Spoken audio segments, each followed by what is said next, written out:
ميني كيش بزاف بنان وسهلين التحضير. في ريسبيون نحط 125 منقاري صفار حبه بيض، 6 مغارف كبار ماء، قرصان ملح، 2 كيسان فرينه، ونلمها بصبع ايام ما نعجنهاش، نغطيها بورق شفاف ونخليها ترتاح.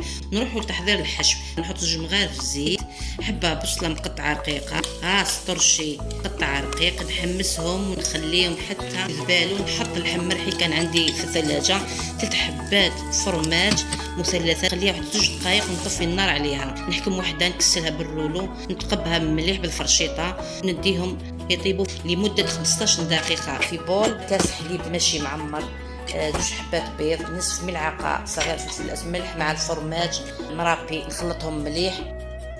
نحط ملعقه صغيره من الخليط اللحم، من بعد نزيد زيتون مقطع رقيق، نزيد نحط لاصوص تاع الحليب اللي خدمتها، نرشها بالفرماج ونشبعها بالزيتون الاسود مع معدنوس. هذا هما اللي ميني كيش.